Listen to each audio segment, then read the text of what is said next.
As festas niculinas são, como se deve entender, as festas dedicadas ao Senhor São Nicolau. O São Nicolau foi o bispo de Mira, pelo menos era assim conhecido, e era, segundo a tradição que se conhece dele, da sua biografia, um jovem, começou por ser um jovem, filho único de uma família abastada, que resolveu dedicar-se à cristandade, ao cristianismo, à igreja, e deu toda, quando foi herdeiro, deu toda a sua fortuna às obras e à humanidade, e a fazer bem, e resolveu fazer uma viagem pelo Oriente, mais concretamente pela Turquia. E o primeiro milagre mais conhecido dele é exatamente, é por isso que ele é representado com uma ceia com 3 crianças aos pés e um livro, ter salvo 3 crianças de serem esquartejadas pelo estalajadeiro. Nesta altura, custa um bocado dizer e entender até, mas as pessoas que tinham menos ligação ou que não tinham famílias, neste caso órfãos, eram pura e simplesmente apanhadas e desapareciam. E neste caso os órfãos estavam para ser mortos, serem esquartejados e colocados na salgadeira, que depois seriam comidos pelos passantes, pelos peregrinos nos caminhos de Jerusalém. O bispo apareceu exatamente nesse momento e salvou as crianças. Este é um milagre mais famoso do São Nicolau. Um outro é, e esse de alguma forma justifica a razão porque é que o São Nicolau é protetor das crianças e dos jovens.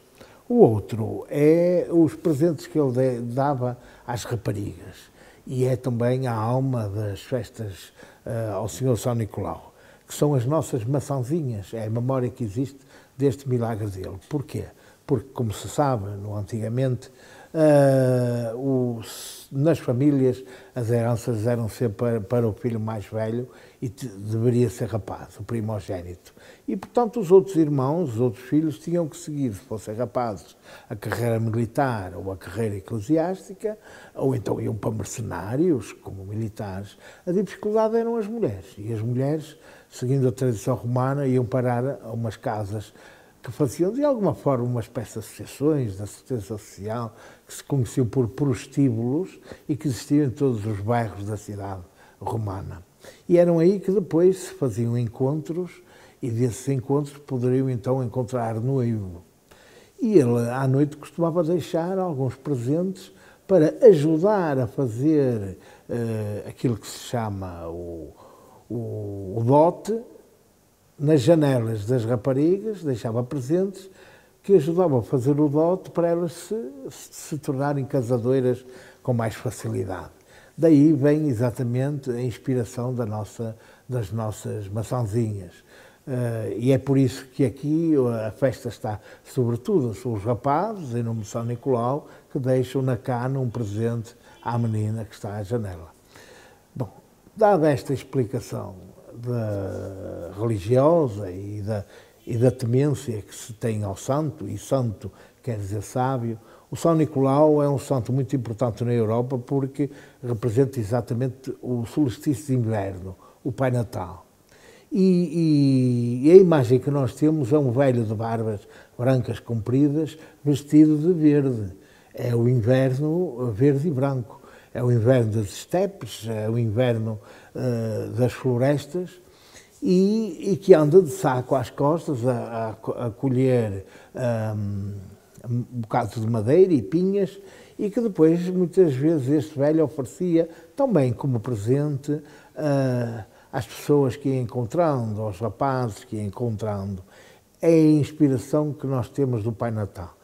A imagem que temos hoje dele já é resultado do imaginário que foi transportado pelos imigrantes que partiram no Mayflower para a América, fizeram a América, e depois, em 1964, a Coca-Cola vestiu o Papai Noel de vermelho e transformou-o num grande produto comerciável.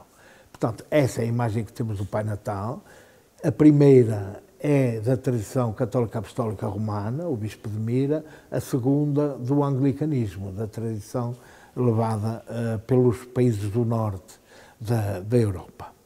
Pronto, dada esta pequena explicação antropológica, percebe-se agora como é que as festas de alguma forma foram evoluindo. Na Idade Média, as crianças andavam pela rua a pedir um pau para a fogueira de São Nicolau, para a altura de São Martinho, para preparar as castanhas, para preparar os magustos. Levavam uma sineta e toda a gente lhes dava.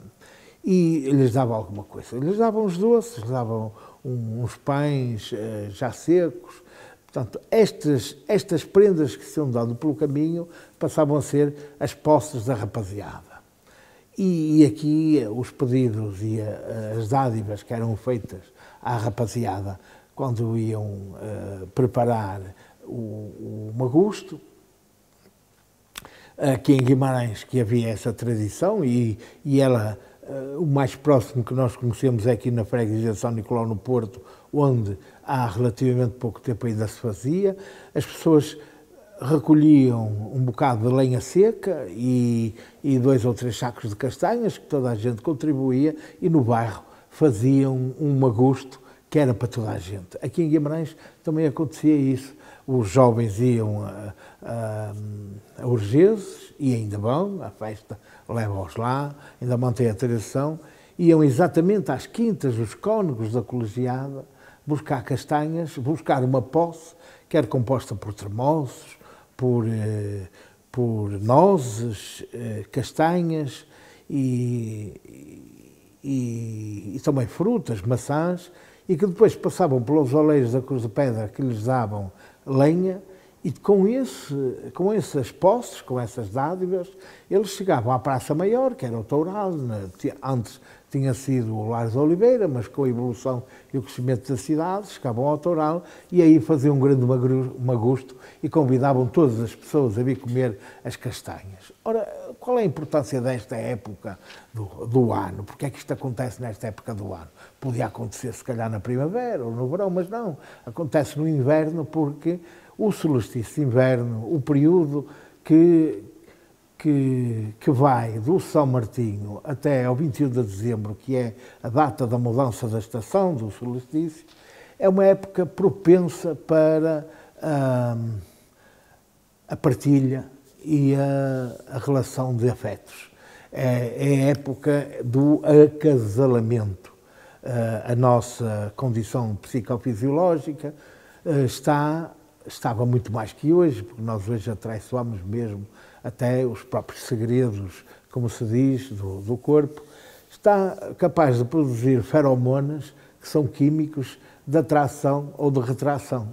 É o tempo dos namoros, é o tempo da construção dos parceiros para se pensar no acasalamento no inverno, que depois, por altura da primavera, começam a fazer crescer e a aparecer os passarinhos. É o ciclo da natureza que se está a cumprir e nós, embora sejamos uma espécie animal diferente, não deixamos de ter muitas destas características da natureza, que fomos atraiçoando com a civilização propriamente dita. Nesta altura, então, acontece o solstício de inverno e, neste período, a juventude vem para a rua, os rapazes tomam conta da festa numa comissão de jovens que são eleitos na rua, tendo como testemunhas o povo anónimo, e é um grupo de jovens que se compromete a realizar a festa ao santo em cada ano. Portanto, esta é a comissão dos jovens. Sobre também o olho da experiência, sobre a atenção dos mais velhos, os veteranos, que são os velhos nicolinos, que também em anos e épocas anteriores fizeram a festa e que em tempo próprio também contribuem para a valorização da festa. O número mais importante, e fica já dito, porque às vezes há aí uma grande confusão, o dia mais importante é o dia 6 de dezembro, que é o dia de São Nicolau. E podem-se fazer todos os números da festa, mas se não se cumprir o 6 de dezembro, a festa não aconteceu. Enquanto que o inverso é que é verdadeiro. Ou seja, se fizer só o dia 6 de dezembro, não é preciso fazer mais nada. A festa aconteceu. porque o importante é cumprir a data do 6 de dezembro. E nesse dia, o que é que acontece?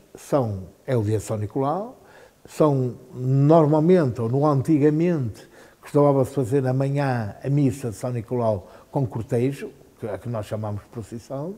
Depois havia de tarde, aconteciam as maçãzinhas, em que os jovens vinham para a Rua de Lança convidar as raparigas às janelas de todas as idades, não eram só, porque nessa altura as raparigas não estudavam em casa e por isso convidavam as jovens como as mais velhas, as tias, as mães, as irmãs, etc. E por isso elas estavam às janelas para os receber. O namoro acontecia à janela, não acontecia no meio da rua.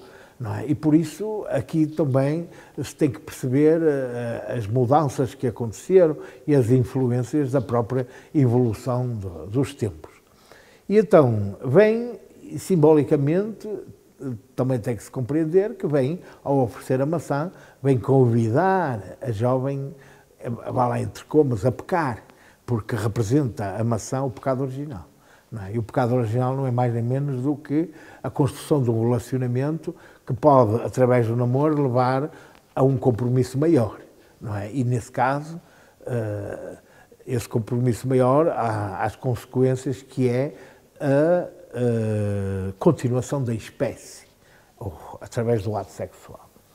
E então, o dia 6 tem este imaginário todo enrolado. E à noite tinham festas e danças, contradanças, todas feitas por homens. Hoje acontecem as danças de São Nicolau, continuam a ser feitas só por homens, mesmo nas representações femininas, mas é porque é da tradição.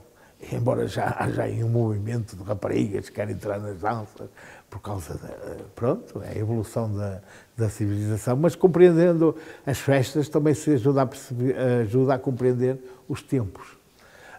Nesses tempos antigos, quando começava a festa, depois da eleição, por altura do 11 do São Martinho, eles eram eleitos até ao fim de setembro. Por altura do São Martinho começavam a fazer barulho, ou seja, começavam a anunciar a festa, com caixas e bombos, e tinham que aprender, não é, num sítio próprio, atualmente é ali junto ao Palácio da Justiça, tinham que aprender os diferentes toques, para anunciar as diferentes festas, os números da festa. Tem o toque do pinheiro, o toque do pregão, o toque das novenas, o toque da cerimónia, o toque dos velhos e também o toque dos novos. Portanto, são vários toques e são todos diferentes. E só entravam na cidade no dia do Pinheiro, à tarde. Porque até aí, durante esse tempo, de 11 de novembro até o dia 29, estavam a aprender, naturalmente. E aos fins de semana iam às posses próprias, que se chamavam as moinas. Portanto, só saíam da cidade para ir às moinas, que normalmente eram casas de velhos nicolinos que, nas quintas em redor da cidade, ofereciam à prova os frutos da época. Castanhas, marmelada, broa e o vinho novo. O vinho novo era o culto a Baco. Baco e Dionísios são os deuses romanos. Entretanto, depois, a própria evolução destas coisas também trouxe algumas consequências, umas interessantes, outras menos interessantes, mais nefastas.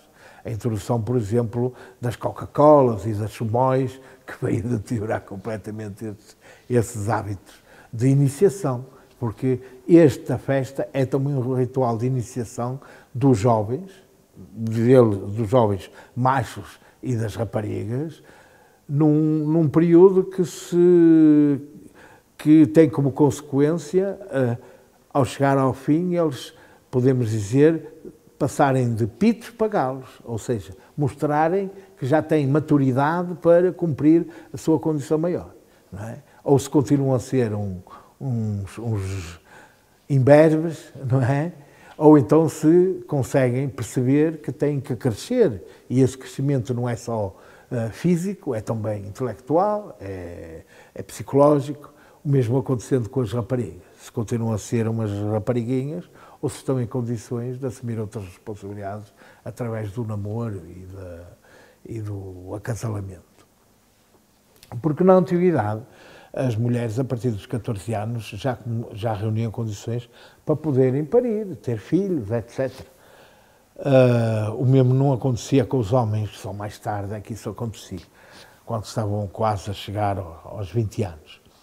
E então, nós chegámos ao dia 29, em que os rapazes entram pela cidade a fazer barulho, e isso quer dizer que a noite vai ser de festa. E embora o dia 29, a noite do Pinheiro, passa muito barulho, seja efetivamente uma noite que parece incontrolável, a verdade é que ela está suficientemente controlada para cumprir a sua missão. Ela tem um significado menor do que o barulho que faz. Representa tão somente a anunciação de que vão começar as festas dos estudantes da Vila de Guimarães neste dia. É como se fosse um cartaz, é como se fosse uma notícia numa montra. Quer dizer, este barulho todo é para acordar a gente de Guimarães e arredores, para ficarem a saber que hoje começam as festas. E, portanto, imagine-se 50 mil pessoas, como costuma acontecer nesta noite, sobretudo quando não chove, quando é uma noite fria, juntarem-se 50 mil pessoas, de todas as idades, de várias gerações, agarradas aos instrumentos, bombos e caixas e bombos, e é nesta altura que muitas das gerações mais novas fazem também a sua iniciação, a primeira vez que estão de liberdade, a primeira noite de liberdade, a primeira noite de autorização dos pais para andarem na rua sem controle, a primeira noite em que provam o álcool também, a primeira noite dos dias da sua vida. E é por isso que para muita gente cria pânicos, para muita gente cria preocupações, para muita gente é uma noite especial. E para as coisas boas e para as coisas más é mesmo uma noite diferente e especial. Bom, depois do dia 29, o dia 30, o dia 1, o dia 2 e o dia 3 parecem noites de descanso, mas não são. São noites de trabalho invisível. Nestes dias existe o recato, existe as madrugadas, existe a Senhora da Conceição, onde os jovens vão visitar a Senhora da Conceição, e são as novenas, fazem a sua missa e depois vêm pelo mercado ou pelos lavradores a colher tudo o que são produtos hortícolas que levam à casa dos pobres. É também a solidariedade, a aprendizagem que a juventude faz de que não existe sozinho no mundo e que, por isso, também tem que contribuir para que outros possam existir, ter uma vida com alguma preocupação, alguma qualidade. São as novenas. E nessas novenas, obviamente, normalmente o padre que realiza o culto é um padre jovem e que tem este acompanhamento dos próprios jovens, fazendo-lhe algumas recomendações importantes para o seu crescimento e para a sua existência. Chegando ao dia 3. O dia 3 voltamos a ter visibilidade. Antigamente faziam-se as roubalheiras nesse dia. Atualmente as roubalheiras são imprevisíveis, não é? Nunca sabemos em que dia é que vão acontecer. Acontecem num dos dias do período das festas. E as roubalheiras não são roubos a sério. A verdade é que se introduziram em determinadas épocas ladrões verdadeiros que roubavam a sério, aproveitando a confusão da noite. Mas estes roubos são simbólicos, são roubos o roubo simbólico é roubar a normalidade da vila e transmutá-la, transformá-la. Imaginem um exemplo concreto. Usávamos, no meu tempo, por exemplo, tiravam-se as placas dos advogados que estavam parafusados à parede e aí parafusavam-se, por exemplo, as placas das mercearias. E as placas dos advogados íamos pôr, por exemplo, nos talhos, não é? No meu ano, havia uma pista de carros que estavam estacionados, daqueles carros de pista. Ficámos à espera que os táxis que estavam à volta do Toural, na altura em que o Toural era a praça de visitas, hoje não é, e substituímos os táxis do Toural por aqueles carros todos da pista. De manhã, quando a vida normal aconteceu, ficou tudo de boca aberta com a quantidade de táxis novos que nós tínhamos na vila. Bom, a ideia é, e vasos, e roupa, tudo isso muda de sítio e acaba por ir ter exatamente ao Toural nessa noite. Depois, o dia 4 é o dia das posses. O dia das posses, a Comissão anda a percorrer a cidade com um carrinho de recepção, com uma pequena banda, anda a receber as posses, que são os donativos das diferentes associações, agremiações e casas e mercearias e pastelarias. E com essas dádivas organiza-se uma grande festa, um grande magusto, então, atualmente é na Praça Santiago, no centro histórico. E é interessante porque hoje as posses já estão organizadas, reorganizadas, já são inscritas. Antigamente faziam-se por intuição, eram voluntários que aconteciam a fazer discursos imprevistos e a fazer comentários e pré-relações imprevistas com algum humor. Hoje já são escritas porque se percebe a importância que elas têm no sentido de dar um recado ou fazer uma crítica e nesse sentido as posses estão agora um número muito organizado. Depois do dia 4 temos então o pregão. E o pregão é um número com uma grande tradição, já que vem do século XVIII, sobretudo. Como acontecia? Ele foi inspirado exatamente nos pregões reais, em que o rei mandava fazer um édito e mandava apregoar nas diferentes vilas do seu reino e via sempre acompanhado de um tamborete, de uma caixa, para calar a multidão, para anunciar os éditos ou a cobrança de impostos ou fosse o que fosse das decisões reais. Com esta ideia, os nossos pregões tornaram-se mais compridos porque é a oportunidade que a juventude tem de fazer uma crítica social, política, juvenil aos acontecimentos do ano na cidade. Portanto, esse pregão é um pregão encomendado e é construído com aquilo que a juventude considera que deve ser declarado, criticado, chamado à atenção, e aqui não há agravo nem apelação. Quem tiver que levar o recado leva, com todas as consequências. O pregão é um número que está consolidado, precisa tão somente de ter o pregoeiro bem preparado, com a voz bem colocada e ter formação própria para poder, nomeadamente aquela que se usa a dicção do teatro, para poder saber fazer a interpretação do texto, para ser bem declamado e bem declarado. Bom, chegamos ao dia 5, no dia 6 já o dissemos, é o dia de São Nicolau, e curiosamente também é o dia da morte de Dom Afonso Henriques, da tradição vimaranense, não é? Portanto, e isso também existe um grupo que tem essa preocupação. E então, depois o dia 7 é o baile das Nicolinas é um baile especial, é um baile também do século XVIII, de debutantes, de família.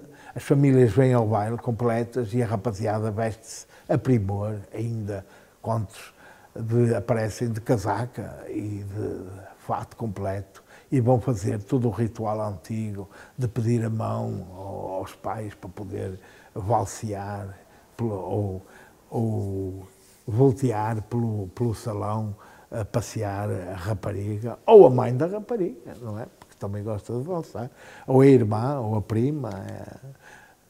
É uma noite interessante também por isso. Portanto, estes são os números que existem atualmente nas festas. O que é que vale a pena dizer mais? Que as festas nicolinas, tal como estão hoje concebidas, são únicas na Europa. Já não existe nada que se pareça. São únicas e, por isso, são um número que está a ser trabalhado, são umas festas que estão a ser trabalhadas para fazer um paquete de candidatura a património imaterial da humanidade. E são festas ao Santo, ao Senhor São Nicolau, que não são festas de romaria. Não é uma romaria, as festas nicolinas. Vale a pena dizer também que, embora haja a tradição de São Nicolau no sul da Europa medieval, em Guimarães afirmou-se também no século XVI, que é a construção da capela, porque 55 jovens das famílias de Guimarães estudavam na Universidade de Salamanca. E, obviamente, alimentar os custos na Universidade de Salamanca de jovens, toda a gente sabe como é. Houve uma reunião de pais na Assembleia Bimaranense, ali na Rua da Rainha, onde hoje é a Associação Comercial e Industrial, e eles decidiram, os pais, nessa Assembleia, decidiram que, como tinham a garantia do rei de se poder criar o Colégio Universitário da Costa, portanto no convento de Santa Marinha, nos Jerebitas, com professores da colegiada, resolveram pagar, ficou-lhes mais barato, pagar a vinda de 2 professores de Salamanca para cá, que conjuntamente com os professores da colegiada fizeram o Colégio Universitário da Costa. E obviamente tinham garantidos logo 55 alunos que estudaram em Guimarães e que foi um colégio que durou pouco tempo, mas foi importante porque nele estudou, por exemplo, o Dom Duarte, não é? Teve alguns alunos especiais da nobreza nacional, os jovens filhos da nobreza bimaranense. E o professor que mais conhecido foi o Dom Diogo de Múrcia. Ora, quando se faz a reconstrução, por proposta do rei, da Universidade de Coimbra, o Colégio Universitário da Costa é extinto e é todo o seu corpo humano, professores e alunos, integrado na Universidade de Coimbra. E hoje, quando nós visitamos Coimbra, é interessante verificar que se fala no grande professor Dom Diogo de Múrcia, que foi muito importante nos primeiros tempos da fundação de Coimbra, mas nunca se diz que ele veio de Guimarães e, nomeadamente, de Santa Marinha da Costa. E é por isso que ainda hoje, no imaginário de algumas famílias em Guimarães, os filhos, quando vão estudar para a universidade, vão para Coimbra. Não vão para as universidades do Porto ou para Lisboa, é para Coimbra. Porque Coimbra é que era aquela que recebeu os antepassados próximos. O culto a São Nicolau é, pois, absolutamente natural na nossa região, sobretudo, desde o século XVI. Portanto, o colégio é de 1553, no século XVI, entretanto, é criada a capela ao Senhor São Nicolau, feita pelos estudantes com os dinheiros que ganhavam das danças que representavam na rua ou nas casas senhoriais. E daí se percebe a importância que têm as festas, as representações, as danças no dia 6 à noite. E claro, hoje os números que referi, nos dias que referi, são aqueles que existem, mas no antigamente também existiram outros programas. O 1º de dezembro, por exemplo, os rapazes, a rapaziada vinha para a rua fazer cavalgadas na noite para comemorar a restauração. Foi um número que se perdeu, não é? Porque hoje já não se anda a cavalo com a mesma facilidade que se andava na época. O que eu quero dizer com isto é que ao longo dos tempos as festas sofreram várias evoluções. Atualmente a evolução que está a acontecer é a igualdade de género, portanto hoje as raparigas estão em mais quantidade que os rapazes e portanto parece que estão a tomar conta de uma festa que é de tradição masculina, mas que está a transformar numa festa de tradição feminina. Por exemplo, na minha geração era impossível que as mulheres pudessem agarrar-se às caixas e aos bombos e tocar esses instrumentos. Hoje eu fico admirado porque elas tocam melhor que eles, em alguns casos, não é? E conseguem organizar os bandos escolásticos, que era assim que se chamava, com mais facilidade do que eles, que se preocupam muito mais em fazer barulho e dar nas vistas, enquanto que elas preocupam-se muito mais em fazer bem feito e entrar nos cortejos. Bom, são particularidades. A festa nicolina é uma festa, como eu disse, única e a melhor maneira de a perceber é participar nela. Não é ver, é participar, é estar por dentro. Porque, e deixei para o fim esta referência, a alma da festa nicolina é a confraternidade. Confratere quer dizer com os irmãos, com a família. E os irmãos são os nossos colegas, os colegas da escola, os colegas do bairro, os amigos, que se juntam logo na primeira noite para fazer a ceia nicolina, a ceia de São Nicolau. E a ceia de São Nicolau não é mais nem menos do que a ceia do solstício de inverno. É, depois da matança do porco, fazer uma boa rejoada com as boas papas, um bom vinho verde tinto da região que acabou de ser colhido 2 meses antes, 1 mês e meio antes, e, sobretudo, aproveitar a noite para estar com os amigos.